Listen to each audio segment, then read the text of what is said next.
Your thoughts on this? I mean, this has been going on for a very long time, hasn't it, about a points-based system. I remember Boris Johnson saying, we'll attract the best and the brightest people into this country, we'll limit the number of unskilled migrants that come to this country. But when you look at actually, even when you apply those kind of things, when you look at the numbers of people who are coming legally, only about 15% of them are actually working. The rest of them are all the lackeys they bring with them, whether it's their parents, their spouse, and so on.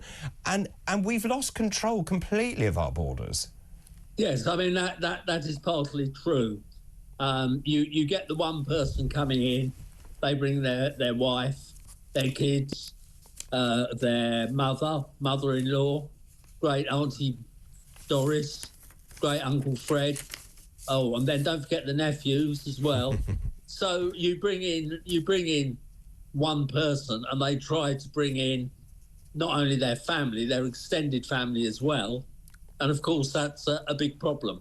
It's a huge problem. Also, just in terms of this, and I wonder what your view is, immigrants are supposed to earn $38,700, but huge numbers seem to earn less than that because there are so many loopholes. If you're under 26, for example, there's a loophole there. If you've got certain qualifications, there's a loophole here.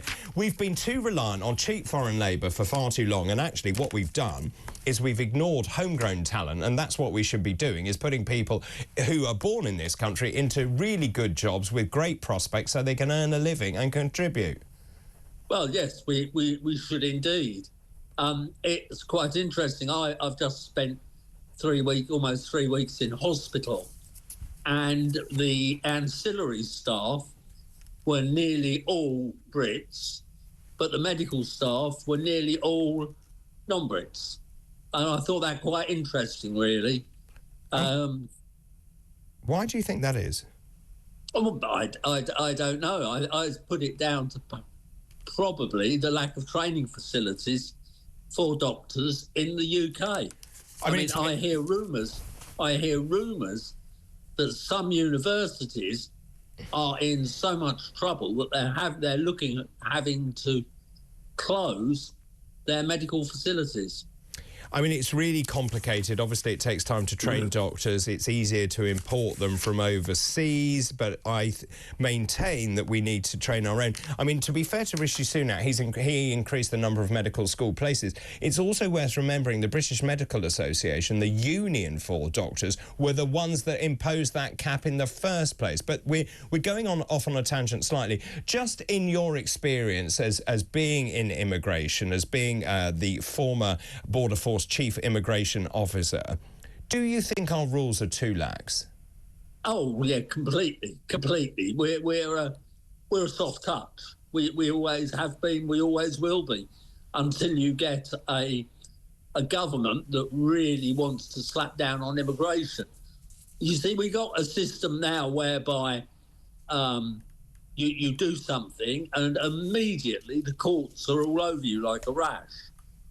We saw this with Rwanda, and this will happen over almost anything that people don't like. And in your experience, any government, I mean, we talked a great deal about this morning, that immigration is the #1 issue for people in this country, whether that's illegal immigration or legal migration. I think many people are looking at policies enacted by successive governments saying this is an abject failure. You can't have nearly 1 million people coming here in a single year because it's untenable. What would be the best way to do this? Is the points-based system the right way to do it? Is there a simpler way? Well, you've got to stop illegal migration first. Then you can look at what we've got, what we need, and what we can actually afford. And then you say, right, we need 20,000 doctors. OK, let's allocate 20,000 visas for doctors. We need another X amount for various other things. And that's what you've got to do. And Parliament has got to decide on that. Absolutely. Kevin, really good to talk to you. Happy New Year to you. Kevin Saunders.